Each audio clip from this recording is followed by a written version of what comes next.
আমি শুধু যারা মনে করেন রাজনীতি করা সংসারের কাজ, এদের মনে করা কথা তাদের ধৈর্য নিয়ে বলছি। আমি একটু সময়ের জন্য ধৈর্য নিলাম রাজনীতি করা সংসারের। আলেমদের কথা মতো করবেন, রাজনীতি করে দেখতে মন করার মতো রাজনীতি করবেন, কোনো সন্দেহ নাই আপনার রাজনীতি আপনাকে জাহান্নামে নামিয়ে যাবে। কাজেই রাজনীতি কেমনে করলে হালাল হয় আর কেমনে করলে হারাম হয়, এটাও যেহেতু আলেম ছাড়া কেউ জানে না, কাজেই হালাল রাজনীতি করতে হলে এটাও আলেমদের পরামর্শ মতো করতে হবে। আপনাদের মনে যদি প্রশ্ন জাগে তাহলে রাজনীতি হালাল কেমনে হয় আর হারাম কেমনে হয়, আমি সরকারে বলে দিতে পারি।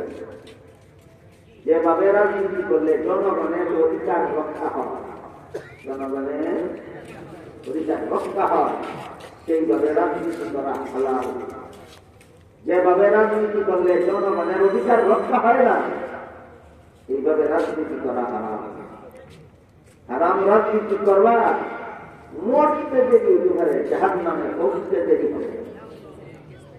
হাদিস শরীফে আল্লাহ রাসূল বলেছেন, আল কবরু রাউযাতুন মিন রিয়াদিল জান্নাতি আও হুফরাতুন মিন হুফারিন নার। কবরটাই একদল মানুষের জন্য জান্নাতে রূপান্তরিত হবে, কবরটাই আরেকদল মানুষের জন্য জাহান্নামে রূপান্তরিত হবে। কবরের ঢুকানোর বাইরেই জাহান্নাম। কবর কেমনে জাহান্নাম? হাদিস শরীফে আল্লাহ রাসূল বলেছেন, একদল মানুষের কবরে জাহান্নামের আগুনের বিছানা বিছানো হবে। তার কবরে ঢুকানোর পরে তার শরীরে জাহান্নামের আগুনের পোশাক পরে যাবে। তার কবরের সাথে জাহান্নামের দরজা কেটে দেওয়া হয়, আর এই কবরের ভিতরে জাহান্নামের আগুনের জ্বালা কিয়ামত পর্যন্ত জ্বলবে। এই জন্য বলছি হারাম রাজনীতি করবেন, কবরে ঢুকতে দেরি হবে, জাহান্নামের আগুনের জ্বালা পোড়া শুরু হইতে দেরি হবে। এগুলি হল খামখেয়ালি পদ্ধতিতে সংসারের কাজ করার পরিণতি। এখানে আর একটা প্রশ্ন, অনেকে মনে মনে ভাবে, কেউ মুখে কইয়াও ভালো, আমরা কত পুরান বাংলা খবর বুঝলাম, খবর তো আগুন হয়ে যাবে, মরো কিনা এগুলি করতে পারবো, এগুলি করতে পারবো আমরা তো দেখো। এই প্রশ্নের জবাব সংসার দুনিয়ার মানুষকে বুঝাইবার জন্য এমন চমৎকার একটা ব্যবস্থা দিতে, চমৎকার, আমার কাছে বড় চমৎকার ব্যবস্থাটা আমি আপনাদের বলব। এক লোকে চাকরির লাগে বিদেশ যাইত, সারাদিন দালালের আর সারাদিন যে চেষ্টা করে রাত্রে ঘুমাইলে এটা একটা স্বভাব। দালালে আজকে ফাটামি, কালকে ফাটামি, পরশু ফাটামি, তরশু ফাটামি, 2 মাসে ফাটামি, পরের মাসে ফাটামি দিয়ে তাকে সৎপর দেওয়ায়, আর বউয়ের দেওয়ার বেচায়, তাদের সম্পত্তি বেচায়, আর টেকা নিয়ে খায়। আর হে পাগলের মতো হানি করে দুর্নীতি যাইব, কোনদিন যাবো, কোনদিন যাইব। আর রাত্রে ঘুমে ধরলেই সঙ্গে দেখা গেছে গাড়িতে লাখ লাখ টাকা মাসে যদি করতেছে, আর লাখি বুঝা শোনানো বা গাড়ি বাড়তেছে। বেশ বছর 9টা লাগে না বিদিয়ে বাংলা বাড়াতিরা ডাক্তার দিয়া লাগাইছে। বেশ বছর 9টা খাইবা করতাম, ওই সব বনার কি সব বনার 3টা লাখি করে শোনার বা খালি তোর লাগি করছিলাম, এক ধাক্কা মেরে সব শেষ করছে। বয়সের মৃত্যু টাকার আমি তোমার কাছে বসা 3 লাখি খেয়ে রাখি আর শোনারও হয়ে গেল। এই প্রশ্নের যে জবাব রাসূল বলেন, কবরে ঢুকতেই দেখবো জাহান্নামের আগুনে পড়া, এটাকে আমি হইলাম না কেন? ওই প্রশ্নেরও সেই জবাব। আল্লাহ স্বপ্নের ব্যবস্থাটা কামও হারাচ্ছে না মানুষের জীবনে। কবর জীবনের অবস্থা বোঝার জন্য মানুষের জীবনে আল্লাহ স্বপ্নের ব্যবস্থা রাখছে।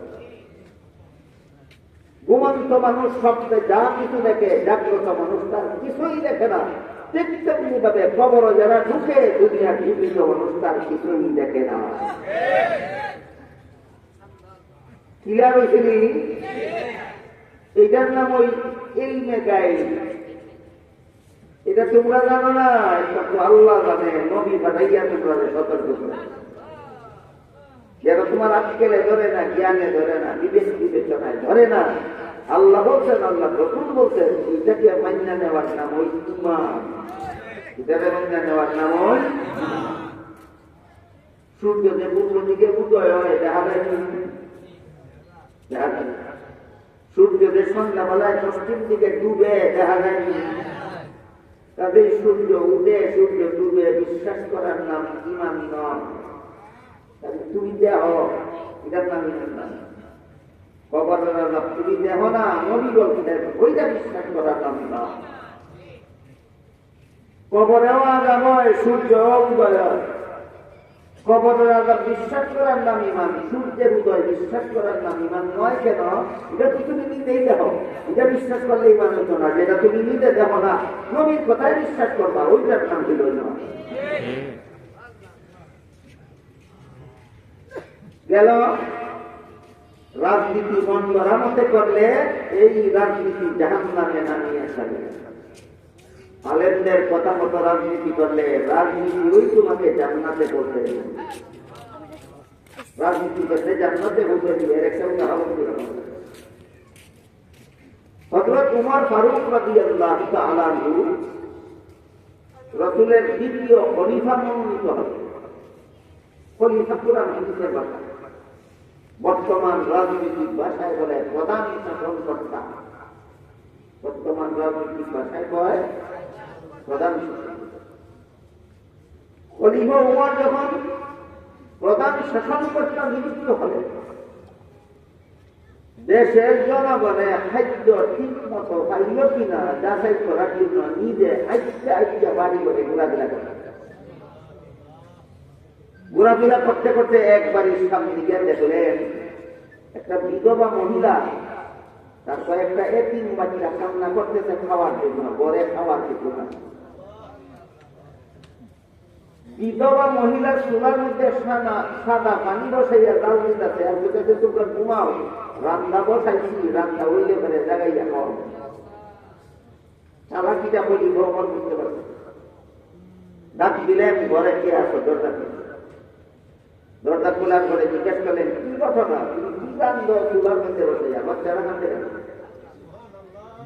মহিলা কয়ে সেই কথা পরে বলবো, আগে আমার কথা শুনো। বলো তোমার আমি শুনছি উমর বলে খলিফা হচ্ছে। তুমি যে উমরে দেখছে না কি আছে? আমি শুনছি উমর বলে খলিফা হচ্ছে, অযোগ্য খলিফা। কেন অযোগ্য? আমার এতিম বাচ্চারা খাইয়া ঘুমাইল না খাইয়া ঘুমাইল খবর নেওয়া তাই কিন্তু ছিল রাজনীতি, হালাল রাজনীতি। তুমি রাজনীতি করে বলিতেছ তোমার দেশে একটা মানুষ যদি না খাইয়া ঘুমায় আসরের মধ্যে আল্লাহ রাজা হচ্ছে আপনি কাজ করায় তারা এগুলো নিতে হবে। কোটি ঢাকা মারছে দুইটা শুনলে খেললে গিয়ে এবার না খাইয়া ঘুমাই দিতে মহিলায় উমর ব্যাপার। উমর খলিফা হওয়ার যোগ্য। আমার এই তিন বাচ্চারা খাইয়া ঘুমাইল না খাইয়া ঘুমাইল খবর থেকে আসলো না, কোনোদিনও প্রধান শাসনকর্তা হওয়ার যোগ্য না। তোমার মতো মুসাফির করতে চাইছ, আমার খবর লইতা তুমি ওই দেশের খলিফা হওয়া দরকার। এই কথা শুনে খলিফা উমর গোলামদের সাথে দিয়ে সরকারি গুদামে ঢুকিয়া গোলামদের কইলেন আটার বস্তা আমার গাড়ে। গোলামের আমার মতো গোলামকে সাথে তাহা অবস্থা আটার বস্তা আমি গাড়ে উড়াই দেব। খলিফা ওমর গোলামরে জিজ্ঞাসা করলেন, আসরের মাঠে আল্লাহ যখন জিজ্ঞাসা করবেন যে দেশের প্রধান শাসনকর্তা উমর ছিল, সেই দেশের একটা বিধবা মহিলার এতিম বাচ্চা না হইয়া করে দিল, তুই জব দিবি?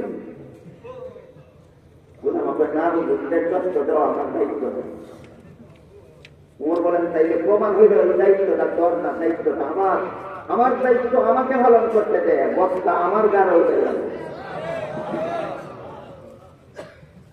তোকে আইলা গেল উমরের সাথে গোলাম, তোকে আসেনি বাধ্য হইয়া আটার বস্তা গোলামে খলিফা উমরের গাড় হয়ে গেল।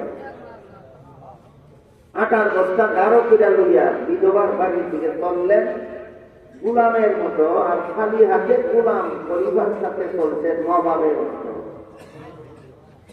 বিধবার বাড়ির গিয়া আটার বস্তা খুলাইয়া আটা বিধবা মহিলার দ্বারা রুটি বানাইয়া রুটি শেখাইয়া এতিমদেরকে ঘুম থেকে জাগাইয়া রুটি খাওয়াইয়া এদের মুখে হাসি ফোটাইয়া বিদায়ের সময় বিধবারে মিলা গেলেন আগামীকাল অভিযোগে খলিফা উমরের দরবারে যাইবা, তোমার নামে আর তোমার বাচ্চাদের নামে বেকার বাঁকা মঞ্জুর করে দেওয়া হবে।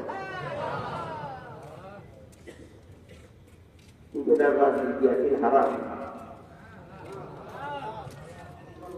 কাহিনী বুঝে থাকতে বলেন আপনারা তো সব পূর্ণভাবে বুঝের রাজনীতি হলাম।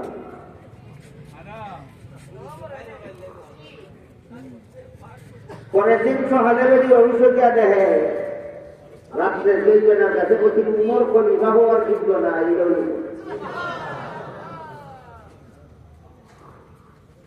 বুঝতে পারলেন রাজনীতি কেমনে হালাল হয় আর কেমনে হারাম হয় না। যারা হারাম রাজনীতি করে আলেমদের কথা মতো নামত কোন সন্দেহ নাই, তোমার রাজনীতি তোমাকে জাহান নামে না পৌঁছাইয়া থাকবে। এই জন্য রসুল বলেন তুমি আলেম হও, এটা তোমার জন্য জাহান নাম থেকে বাঁচা এক নম্বর। আলেম যারা হইতে পারোনি আল্লাহ রসুল তাদেরকে বলেন আদিবের ছাত্র হও, যে তোমার জন্য জাহান নাম থেকে বাঁচা দুই নম্বর। যারা আলেম না আলেমের ছাত্র না এরা জাহান নাম থেকে বাঁচার দরকার হবে। এরা কেমনে লাগলো? আল্লাহ রসুল বলেন আলিমের কথা মতো জীবনের সকল কাজ করো, যে তোমাদের সকলের জন্য জাহান নাম থেকে বাঁচার ঠিক নম্বর। এই পথটা আপনাদের সকল